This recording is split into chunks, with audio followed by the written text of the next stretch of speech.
Hello students, कैसे हैं आप सभी। जीएस एकेडमी के यूट्यूब चैनल में आपका स्वागत है। फिर से 10 प्रश्न लेकर मैं आपके लिए उपस्थित हुआ हूं और अब कोशिश हो रही है कि टॉपिक वाइज भी क्वेश्चन डाला जाए, यानी कि हिस्ट्री स्पेशल से क्वेश्चन, पॉलिटी स्पेशल से क्वेश्चन, ज्योग्राफी स्पेशल से क्वेश्चन, इस तरह सब्जेक्ट वाइज क्वेश्चन भी हम लगातार आपके लिए लाते रहेंगे। धीरे धीरे करके हम इसमें आपको अधिक से अधिक सुविधाएं देने की कोशिश करेंगे। तो चलिए आज का पहला प्रश्न हम लोग देखते हैं मिसलेनियस वाले में। रेड रिबन किस बीमारी के रोकथाम का चिन्ह है? कौन सी बीमारी के रोकथाम का चिन्ह रेड रिबन है? रेड रिबन आपने देखा होगा, कभी कभी ट्रेन के ऊपर भी चिन्ह बना होता है, या मेट्रो ट्रेन के ऊपर इस तरह का चिन्ह बना होता है, या कुछ गाड़ियों पर आप देखे होंगे रेड रिबन उल्टा हुआ ऐसे करके बांधा हुआ रिबन होता है, रेड रिबन। तो जो रेड रिबन साइन है वो किसके लिए है? मलेरिया पहला ऑप्शन है, दूसरा ऑप्शन है बेरी बेरी, तीसरा ऑप्शन है एड्स और चौथा ऑप्शन है कैंसर। इनमें से किसके लिए ये रेड रिबन नाम का, किस रोग के रोकथाम के लिए रेड रिबन नाम का अभियान चलाया गया? हालांकि रेड रिबन एक्सप्रेस भी चलाया गया था, एक ट्रेन चलाई गई थी रेड रिबन एक्सप्रेस, ताकि एड्स के लोगों के बीच जागरूकता फैलाया जाए।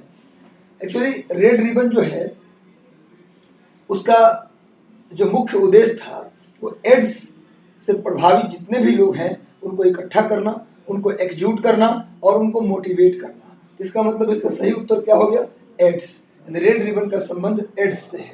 और मैं बता दूं आपको कि एड्स के रोकथाम के लिए संयुक्त राष्ट्र के द्वारा 1996 में प्रोग्राम बनाया गया था और 1997 से एड्स के रोकथाम के लिए यूएनओ के द्वारा भी कार्यक्रम चलाया जा रहा है। और मैं बता दूं कि दुनिया में एड्स के खात्मे के लिए 1 दिसंबर को प्रतिवर्ष एड्स दिवस के रूप में मनाया जाता है।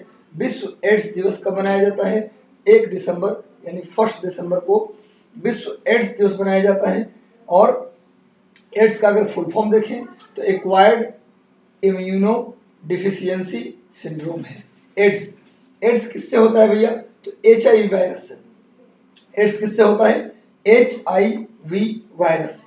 HIV का मतलब human immuno deficiency virus. Human immuno deficiency virus HIV virus से होता है एड्स। एड्स का फुल फॉर्म मैंने बताया, एक्वायर्ड इम्यूनो डिफिशियंसी सिंड्रोम। तो रेड रिबन का संबंध किससे है? एड्स से है। कब मनाते हैं एड्स दिवस? 1 दिसंबर को। इसको ध्यान रखिएगा। अगला प्रश्न को हम पढ़ते हैं, प्रश्न संख्या 2।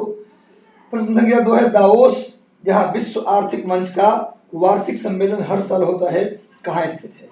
दावोस एक जगह का नाम है, दुनिया में एक प्लेस है दावोस। वहां हर साल विश्व आर्थिक मंच, वर्ल्ड इकोनॉमिक फोरम का मीटिंग होता है। हर साल दावोस में ही होता है। लेकिन 2021 में, इस वर्ष एक रिकॉर्ड टूटा है। 2021 में वर्ल्ड इकोनॉमिक फोरम की जो मीटिंग हर साल दावोस में होता था, अब वो मीटिंग इस बार सिंगापुर में होने वाला है। दावोस में इस बार नहीं होगा। हालांकि अभी तक रिकॉर्ड यही है कि जब से इसकी स्थापना हुई तब से इसकी मीटिंग दावोस में होता था, लेकिन इस वर्ष 2021 में इसकी मीटिंग सिंगापुर में होने वाला है। और मैं बता दूं दावोस का स्थापना 1971 में किया गया था, 1971 में किया गया था। याद रखिएगा, क्वेश्चन है कि दावोस है कहाँ। प्रश्न में यह है कि दावोस कहाँ स्थित है। तो ये दावोस जो है स्विट्जरलैंड में है। स्विट्जरलैंड यूरोप का एक खूबसूरत सा देश है जिसकी राजधानी है बर्न। स्विट्जरलैंड की राजधानी कहाँ है? बर्न है। स्विट्जरलैंड में ही जेनेवा भी है। आप जानते हैं कि यूएनओ के बहुत सारे ऑर्गेनाइजेशन का हेडक्वार्टर, WHO, WTO, इन सब का हेडक्वार्टर कहाँ है? जेनेवा में है। तो जेनेवा भी स्विट्जरलैंड में है। और ये जो आप दावोस देख रहे हैं, जहाँ वर्ल्ड इकोनॉमिक फोरम की मीटिंग हर वर्ष होती थी, ये भी दावोस कहाँ है? स्विट्जरलैंड में। वैसे स्विट्जरलैंड की राजधानी है बर्न। और स्विट्जरलैंड में जो पहाड़ है उसका नाम है आल्प्स पर्वत। स्विट्जरलैंड में एक पहाड़ है जिसका नाम है आल्प्स पर्वत। और स्विट्जरलैंड और फ्रांस और स्विट्जरलैंड और जर्मनी, इनकी बाउंड्री बनाने वाला जो नदी है उसका नाम है राइन नदी। राइन नदी आपने नाम सुना होगा। राइन नदी स्विट्जरलैंड और जर्मनी की सीमा बनाता है। और राइन नदी को विश्व की सबसे व्यस्ततम व्यापारिक नदी भी कहते हैं। राइन नदी, Rhine river is known as busiest trade river in world. ध्यान रखिएगा। स्विट्जरलैंड में कौन सा पहाड़ है? आल्प्स माउंटेन है। और स्विट्जरलैंड में बर्न उसकी राजधानी है।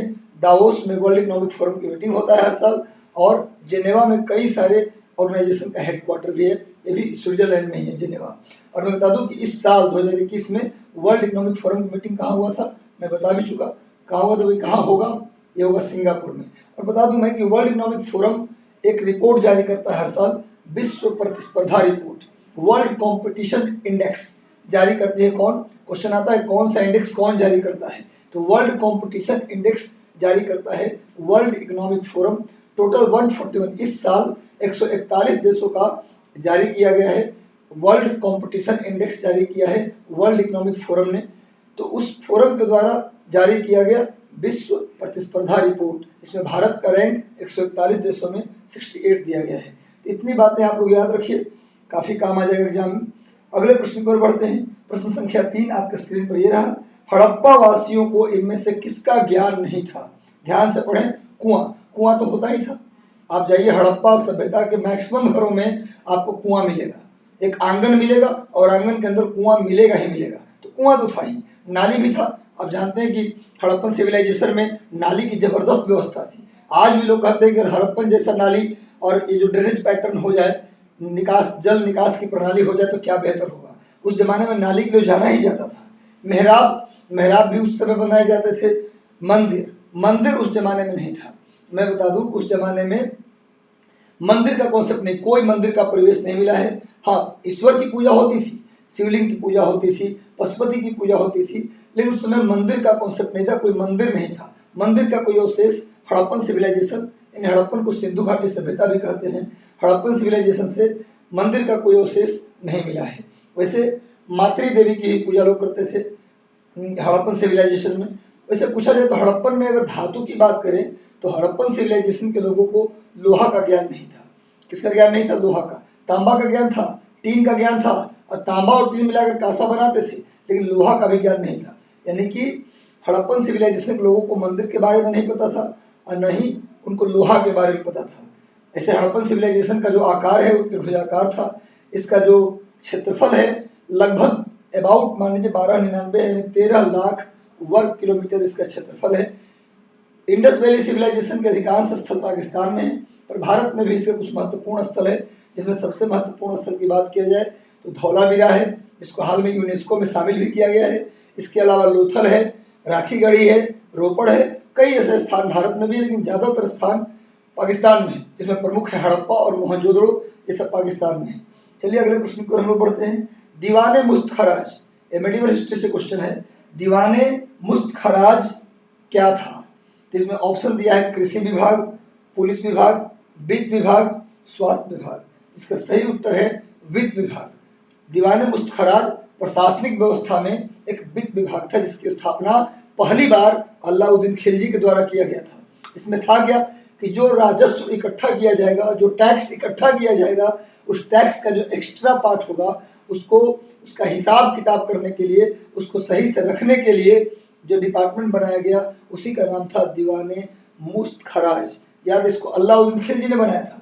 अलाउद्दीन खिलजी की थोड़ी सी बात कर लें तो अलाउद्दीन खिलजी अपने आप को सिकंदर ए सानी यानी दूसरा सिकंदर कहा करता था। अलाउद्दीन खिलजी भी एक नया धर्म बनाना चाहता था। वो चाहता था कि मैं एक नया धर्म स्टैब्लिश करूं, लेकिन कर नहीं पाया था। इसके समय में एक इतिहासकार बर्नी थे, जिन्होंने कहा था कि सब पूरे सल्तनत काल में सबसे बड़ी सेना रखने वाला कोई व्यक्ति था तो वो था अलाउद्दीन खिलजी। लगभग 4.5 लाख सैनिक रखता था। यही कारण था कि इसने सैनिकों को रखने के लिए ही इक्तादारी व्यवस्था को समाप्त कर दी थी। इक्तादारी व्यवस्था हालांकि पहले से ही चला रहा था, कुतुबुद्दीन ऐबक के समय से ही चला रहा था। कुतुबुद्दीन ऐबक ने पहला इक्ता इल्तुतमिश को दिया था, लेकिन इक्तादारी व्यवस्था की शुरुआत पूछा जाए एक सिस्टमेटिक तरीके से किसने की तो इल्तुतमिश होगा। इल्तुतमिश ने इक्तादारी व्यवस्था की शुरुआत की। हालांकि पहले भी इक्ता मिलते थे। इक्ता मतलब जमीन, सैलरी नहीं मिलेगी, काम के बदले आपको सैलरी नहीं मिलेगी, बल्कि आप उसके बदले जमीन मिलेगी। इसी को बोलते थे इक्तादारी व्यवस्था। और इक्तादारी व्यवस्था की शुरुआत अगर कहा जाए सिस्टमेटिक तरीके से तो इल्तुतमिश होगा। हालांकि पहले के राजा भी इक्ता दिया करते थे, लेकिन सबको इक्ता मिलेगा, किसी को वेतन नहीं मिलेगा, नगद वेतन किसी को नहीं मिलेगा, सबको अब जमीन मिलेगा। इसी को बोलते हैं इक्तादारी व्यवस्था। इल्तुतमिश ने शुरू किया, लेकिन कितने लोगों को जमीन दीजिएगा, जमीन सीमित है। अलाउद्दीन खिलजी को एक बड़ा सेना रखना था, ज्यादा संख्या में सैनिक को बहाल करना था, तो सबको जमीन दे नहीं सकता था। इसीलिए उसने इक्तादारी व्यवस्था को, इल्तुतमिश की इक्तादारी व्यवस्था को समाप्त कर दिया और उसने एक नई व्यवस्था लाई नगद वेतन देने का। नगद वेतन, सैनिकों को क्या मिलेगा? नगद वेतन। लेकिन सैनिकों को वेतन देंगे तो उनकी पहचान कैसे की जाएगी? इतनी बड़ी संख्या में सैनिक हैं तो किसको वेतन दिया जाएगा? हो सकता है फर्जी आदमी वेतन लेके चला जाए। तो उस समय अलग से सिस्टम तैयार किया उसने, जिसका नाम था चेहरा प्रथा। चेहरा, सैनिकों का चेहरा लिखा जाता था। उस समय कैमरा नहीं था कि एक पासपोर्ट साइज फोटो साट दीजिए, उस समय नहीं था। उसने क्या किया? चेहरा प्रथा, चेहरा हुलिया लिखता था। चेहरा को हुलिया भी कहते हैं, यानी हुलिया प्रथा, चेहरा प्रथा की शुरुआत किसने की? तो अलाउद्दीन खिलजी। उसने चेहरा लिखना शुरू किया कि भाई दायां आंख छोटा, बायां आंख बड़ा, गाल पे तिल, मतलब एक चेहरा का हुलिया लिख के आपकी पहचान लिखना शुरू किया। उस समय फोटो तो सट नहीं सकता था, इसीलिए उसने हुलिया लिखना शुरू किया। सैनिकों को नगद वेतन शुरू किया। इसके अलावा अच्छे घोड़ों की पहचान के लिए, उस समय घोड़ों में बड़ी कालाबाजारी भी होता था। घोड़ा देखने में बड़ी खूबसूरत है लेकिन दौड़ नहीं पाता था, लेकिन फिर भी उसका कीमत ज्यादा ले लेता था लोग। तो अच्छा घोड़ा और बुरा घोड़ा की पहचान के लिए घोड़ों को दागने की प्रथा शुरू की, ताकि घोड़े की सही पहचान की जाए, भ्रष्टाचार को कम किया जाए। सबसे बड़ी बात है कि अलाउद्दीन खिलजी को जाना जाता है उसके बाजार नियंत्रण के लिए। ध्यान रखिए, बाजार को नियंत्रित उसने किया था। और उसके समय के एक बहुत बड़े शायर, एक बहुत बड़े विद्वान उसके दरबार में रहते थे, जिनका नाम था अमीर खुसरो, और एक सूफी संत भी रहते थे जिनका नाम था निजामुद्दीन औलिया। तो इतनी बातें कम से कम अभी अलाउद्दीन खिलजी के विषय में याद रखिए और इसको नोट डाउन भी करिएगा। हमारे पास दिमाग बहुत बड़ा, ऐसा नहीं कि मैं कंप्यूटराइज हूँ या आप कंप्यूटराइज हैं कि सुन के याद हो जाएगा। नोट डाउन करके रिवीजन करना जरूरी है। अगले प्रश्न पर बढ़ते हैं। मुगल वंश के किस शासक ने कलंदर की उपाधि धारण की? मुगल वंश के कौन सा शासक था जिसने अपने आप को कलंदर कहा? इसका सही उत्तर हो जाएगा बाबर। सी आंसर इसका सही होगा, बाबर। एक्चुअली बाबर मूलतः समरकंद का रहने वाला था। समरकंद का मतलब आज जो आप देखते हैं ताशकंद, उज्बेकिस्तान की राजधानी है ताशकंद, उसी के जो मध्य एशिया में, मिडिल एशिया में जो उज्बेकिस्तान के आसपास का क्षेत्र था, उसे उस जमाने में समरकंद कहते हैं। कहते हैं कि बाबर का पिता, उसके कम एज में ही उसका डेथ हो गया था। बाबर के पिता का देहांत जब बाबर बहुत कम उम्र का था उसी समय हो गया था, और इसका फायदा बाबर के चाचाओं ने उठाया। बाबर के जितने भी अंकल थे, चाचा थे, उन्होंने बाबर को वहां टिकने नहीं दिया। बाबर का सपना था कि मैं समरकंद में रहूं। समरकंद उसका ड्रीम था। लेकिन जब हम आईएएस की तैयारी करते हैं, अंत में न हुआ तो पीसीएस ज्वाइन कर लिए। वही बात बाबर के साथ हुआ। बाबर समरकंद का सपना लेके बैठा था, लेकिन बेचारा 2-3 बार वहां से भगाया गया, तो अंत में उसने समरकंद का सपना छोड़कर सीधे अपना रुख भारत की ओर किया, और अंततः उसने भारत को जीता और मुगल वंश की स्थापना की, जिसका जो बहुत वर्षों तक भारत में शासन किया। मैं बता दूं कि बाबर जब 1504 में काबुल को जीता, बाबर पूछा जाए कि काबुल को कब जीता था? 1504 में। बाबर जब 1504 में काबुल को जीता था, तो उस समय उसने खुशी में, काबुल को जीतने की खुशी में, काबुल वासियों को एक एक चांदी का सिक्का दान किया था। सभी काबुल वासियों को एक एक चांदी का सिक्का दिया था, और कहते हैं देने वाले को कलंदर कहा जाता है। सुना होगा गाना, दमादम मस्त कलंदर, अली दा पहला नंबर, अली दम दम के अंदर। भैया जो कलंदर है ना, कलंदर का मतलब होता है कि ऐसा आपका दरवाजा है जहां से कोई खाली हाथ नहीं लौटता। तो चूंकि सबको चांदी के सिक्के बंटवाए, इसलिए वहां के लोगों ने उनको कलंदर की उपाधि दे दी। यानी काबुल विजय के बाद इसको कलंदर की उपाधि मिली थी। हालांकि बड़ी भाग्यशाली व्यक्ति बाबर नहीं था, पूरे जीवन काल संघर्ष करता रहा, लड़ता रहा। पानीपत की लड़ाई में जब उसे सफलता मिली भारत में आने को, तब भी शांत से नहीं बैठा।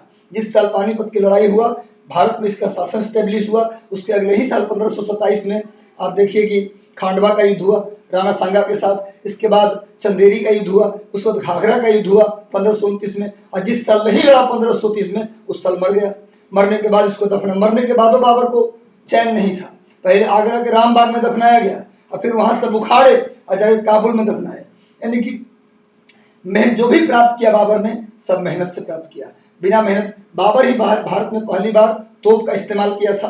पहली बार तोप का इस्तेमाल बड़े पैमाने पर बाबर ने ही किया। साथ ही साथ युद्ध पद्धति एक था तुगलमा युद्ध पद्धति, उसने खांडवा की लड़ाई और पानीपत दोनों की लड़ाई में उसने तुगलमा युद्ध पद्धति का प्रयोग किया था। और बाबर ने तुर्की भाषा में स्वयं की आत्मकथा लिखी थी, जिसका नाम था बाबरनामा। बाबरनामा स्वयं की आत्मकथा तुर्की भाषा में, ध्यान रखिए, तुर्की में इसने अपनी किताब लिखी थी। बाद में अकबर जब शासक बना तो फारसी चूंकि राज दरबार की भाषा हो गई थी, तो अकबर ने एक ट्रांसलेशन डिपार्टमेंट भी बनवाया था। अकबर ने सभी किताबों को फारसी में अनुवाद के लिए एक अनुवाद विभाग बनवाया था। इसी विभाग के द्वारा एक विद्वान थे अब्दुल रहीम खाने खाना, रहीम का नाम आपने सुना होगा। उस समय अकबर के समय फैजाबाद के गवर्नर थे। रहीम दास जी अकबर के समय फैजाबाद के गवर्नर से वही रहीम, बड़ा हुआ तो क्या हुआ, जैसे तार खजूर, पथिक को छाया नहीं फल लगे तो दूर। वही रहीम साहब ने क्या किया, बाबर नामा का तुर्की से फारसी में अनुवाद किया, और जब उसका अनुवाद फारसी में हो गया तो उसको बोला गया तुजूक ए बाबरी, यानी फारसी में जब अनुवाद हो तो उस नाम क्या पड़ा, तुजूक ए बाबरी, और बाबरनामा तुर्की में था। बस अनुवाद का फर्क था। चलिए हम लोग अगले प्रश्न की ओर बढ़ते हैं। अगला प्रश्न आपकी स्क्रीन पर ये रहा, तुलबुल परियोजना भूगोल से क्वेश्चन है। तुलबुल परियोजना किस नदी पर बना हुआ है, कौन सी नदी पर तुलबुल प्रोजेक्ट है, तुलबुल बांध, तुलबुल प्रोजेक्ट, डैम किस नदी पर है। इसमें ऑप्शन ए है ब्यास, ऑप्शन बी है रावी, ऑप्शन सी है झेलम, ऑप्शन डी है सतलुज। इसका सही उत्तर होगा झेलम नदी। झेलम नदी पर तुलबुल बांध है और एक और बांध है मंगला बांध।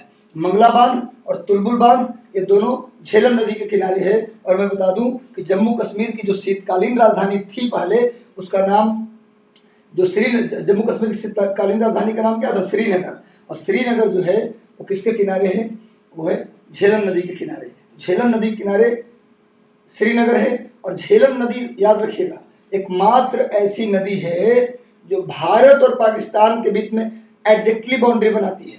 झेलम नदी एकमात्र ऐसी नदी है जो भारत और पाकिस्तान के बीच, भारत और पाकिस्तान देख रहे ना, भारत और पाकिस्तान की बाउंड्री बनाने वाली। ऐसे तो क्रॉस बहुत सारी नदियां करती है, लेकिन बाउंड्री बनाने वाली पूछा जाए तो एकमात्र नदी है झेलम नदी। भारत पाकिस्तान की सीमा बनाने वाली एकमात्र नदी झेलम। और भारत और नेपाल की सीमा बनाने वाली एकमात्र नदी कौन सी नदी, काली नदी, जो उत्तराखंड और नेपाल का बनाता है। तो झेलम नदी किनारे श्रीनगर है, इस पर तुलबुल और मंगला बांध है, याद रखिएगा। अगले प्रश्न को हम लोग पढ़ते हैं। वैसे बता दूं कि ब्यास नदी, वैसे मैं बता दूं कि इसको मिटा दूंगी,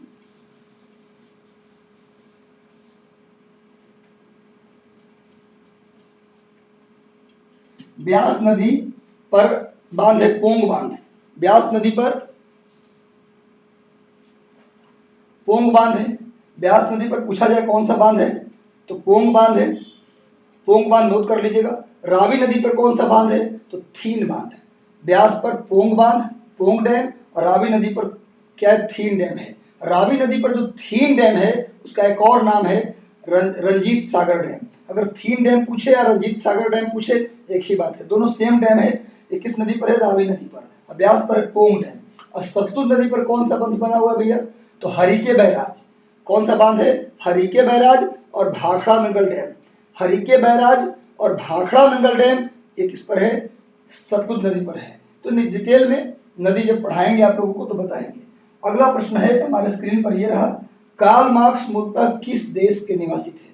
कार्ल मार्क्स किस कंट्री के रहने वाले थे। देखिए वैसे तो इनकी पढ़ाई लिखाई लंदन में हुआ था, लेकिन मूलतः ये जर्मनी के रहने वाले थे। इसका सही उत्तर हो जाएगा जर्मनी। जर्मनी, सी आंसर, सातवां का आंसर हो जाएगा सी, जर्मनी। मूलतः जर्मनी के रहने वाले थे, लेकिन ये पढ़ाई लिखाई इनका ऑक्सफोर्ड विश्वविद्यालय लंदन में हुआ था। और इनको जाना जाता है साम्यवाद के जनक के नाम से। साम्यवाद यानी कम्युनिस्ट के जनक के नाम से किसको जाना जाता है, कार्ल मार्क्स को। कार्ल मार्क्स ने नारा दिया था, दुनिया के मजदूरों एक हो जाओ और संघर्ष करो अपनी हक को लेने के लिए। ये बात किसने कहा था, कार्ल मार्क्स। दुनिया के मजदूरों एक हो जाओ और अमीरों से अपना हक छीन लो, ये कहने वाला व्यक्ति कौन था, कार्ल मार्क्स। और कार्ल मार्क्स की विचारधारा को मार्क्सिज्म कहा जाता है या कम्युनिज्म कहा जाता है, ध्यान रखिएगा। और कार्ल मार्क्स ने पुस्तक भी लिखी जिसका नाम था दास कैपिटल या कम्युनिस्ट मैनिफेस्टो। कम्युनिस्ट मैनिफेस्टो और दास कैपिटल नामक किताब लिखने वाले व्यक्ति कौन है तो है कार्ल मार्क्स। और कार्ल मार्क्स मूलतः कहाँ के थे, जर्मनी के थे। क्लियर है। अगले प्रश्न को हम लोग बढ़ते हैं। प्रश्न संख्या 8, श्री अरबिंदो आश्रम कहाँ है। अरबिंदो आश्रम कहाँ है, ऑप्शन ए है तमिलनाडु, ऑप्शन बी है कर्नाटक, ऑप्शन सी है रामेश्वरम, ऑप्शन डी है पुडुचेरी या पांडिचेरी। जिसका सही उत्तर है पांडिचेरी। अरबिंदो आश्रम, इसका आंसर हो जाएगा डी। कहाँ है भैया, पांडिचेरी में। ये वही अरबिंदो हैं जिनको लोग अरविंद घोष के नाम से जानते थे। अरविंद घोष ये गरम दल से संबंध रखते थे, क्रांतिकारी विचार से अपना संबंध रखते थे। इनकी मैगजीन का नाम था वंदे मातरम। इनकी मैगजीन का नाम क्या था, वंदे मातरम। इन्होंने अपने चिट्ठी का, लेटर्स का, जो क्रांतिकारी विचारधारा संबंधित जो लेटर्स थे उनका संग्रह करके एक बुक बनाया जिसका नाम था new lamp for old. New lamp for old का संकलन किसने किया? अरविंद घोष ने किया। इनकी पत्रिका का नाम क्या था? वंदे मातरम। और इनका जो आश्रम है श्री अरविंदो आश्रम, ये आश्रम कहाँ है भैया? तो ये आश्रम है पांडिचेरी में, ध्यान रखिएगा। वैसे मैं बता दूं कि अरविंद घोष आईसीएस परीक्षा भी पास किए थे। भारत के पहले आईसीएस है सत्येंद्र नाथ टैगोर, भारत के दूसरे आईसीएस हैं सुरेंद्र नाथ बनर्जी, भारत के तीसरे आईसीएस हैं अरविंद घोष और भारत के चौथे आईसीएस हैं सुभाष चंद्र बोस। हालांकि क्वेश्चन आ जाए कि किस आईसीएस को बर्खास्त किया गया था, नौकरी से निकाल दिया गया था, तो वह सुरेंद्र नाथ बनर्जी। कौन से आईसीएस है जिन्होंने घुड़सवारी की परीक्षा में पास नहीं किया था, तो वह अरविंद घोष। और किस आईसीएस ने रिजाइन कर दिया था, तो वह सुभाष चंद्र बोस। तो ये जानकारी आप मोटा मोटी याद रखिएगा। अगले प्रश्न पर बढ़ते हैं। किस अनुच्छेद के तहत राज्य के महाधिवक्ता एडवोकेट जनरल किस आर्टिकल में आता है? इसका सही उत्तर है अनुच्छेद 165। अनुच्छेद 165 में आता है एडवोकेट जनरल। राज्य सरकार का, मान लीजिए बिहार राज्य है, तो इनका मुख्य वकील, राज्य सरकार का जो मेन वकील होता है या मुख्य कानूनी सलाहकार होता है, उसी को महाधिवक्ता कहते हैं। उत्तर प्रदेश के हैं तो योगी जी का जो मुख्य वकील होगा, सरकार का जो मेन वकील होता है या कानूनी सलाहकार होता है, उसी को महाधिवक्ता कहते हैं। और किसी भी राज्य के महाधिवक्ता एडवोकेट जनरल का कौन सा अनुच्छेद है? 165 अनुच्छेद के तहत एडवोकेट जनरल आता है। और अगर केंद्र सरकार के मुख्य वकील पूछा जाए, केंद्र सरकार का मुख्य कानूनी सलाहकार पूछा जाए, तो उसको बोलते हैं अटॉर्नी जनरल। क्या बोलते हैं? अटॉर्नी जनरल, महान्यायवादी। केंद्र सरकार के मुख्य कानूनी सलाहकार, मुख्य वकील को क्या बोला जाता है? महान्यायवादी। इसके लिए अनुच्छेद 76 है। और राज्य सरकार के मुख्य वकील, जिसको महाधिवक्ता कहते हैं, उसके लिए अनुच्छेद 165 है, याद रखिएगा। अब एक चीज और जान जाइए, महाधिवक्ता या अगर महाधिवक्ता राज्य में होता है और केंद्र में महान्यायवादी होता है, केंद्र में अटॉर्नी जनरल, यहाँ एडवोकेट जनरल। तो अगर पूछा जाए कौन ऐसा व्यक्ति है राज्य में जो राज्य विधानसभा का मेंबर नहीं होता, फिर भी विधानसभा में भाग लेता है, बोलता है, पर किसी कीमत पर वोट नहीं करता। राज्य विधानसभा का एमएलए नहीं होता, न एमएलसी होता है, नहीं विधान परिषद का मेंबर होता है, ना विधानसभा का मेंबर होता, फिर भी विधानसभा में भाग लेता है, बोलता है, लेकिन कभी वोट नहीं करता, तो उसे क्या बोलते हैं हम लोग? तो वो कौन व्यक्ति है? वो महाधिवक्ता है। उस तरह संसद में है कि संसद में वो व्यक्ति एमपी नहीं होता, फिर भी लोकसभा राज्यसभा कहीं भी जा सकता है, बोल सकता है, सरकार का पक्ष रख सकता है, लेकिन उसका मेंबर नहीं होता। वो व्यक्ति कौन है? वो व्यक्ति है महान्यायवादी, अटॉर्नी जनरल। इसको भी याद रखिएगा। अगला प्रश्न आते हैं, प्रसिद्ध तीर्थ यात्रा स्थान बद्रीनाथ कौन से प्रयाग के नजदीक है? किस प्रयाग के नजदीक? आप जानते होंगे गंगा नदी में उत्तराखंड में 5 प्रयाग है, विष्णु प्रयाग, नंद प्रयाग, रुद्र प्रयाग, कर्ण प्रयाग और देव प्रयाग। पूछ रहा है किस प्रयाग के किनारे स्थित है बद्रीनाथ? तो बद्रीनाथ का जो लोकेशन है विष्णु प्रयाग के पास में है, जहां माना दर्रा है। उत्तराखंड में ग्रेटर हिमालय में पास है माना पास, वहीं बगल में विष्णु प्रयाग है और वहीं पर बद्रीनाथ भगवान विष्णु के लिए जाना जाता है, बद्रीनाथ वहीं अवस्थित है। तो समझ गए होंगे। आज का हम लोग सेशन यहीं पर समाप्त करेंगे। कैसा लगा सेशन आप कमेंट में जरूर डालिएगा, और सेशन अच्छा लगा तो प्लीज शेयर करिएगा और लाइक जरूर कर दीजिएगा वीडियो अच्छा लगे तो। और कमेंट में अगर कोई डाउट हो, अगर वीडियो अच्छा लगा तब भी कमेंट कीजिएगा और मैक्सिमम इसको शेयर कर दीजिएगा। All the best, God bless you, आशीर्वाद, थैंक यू वेरी मच।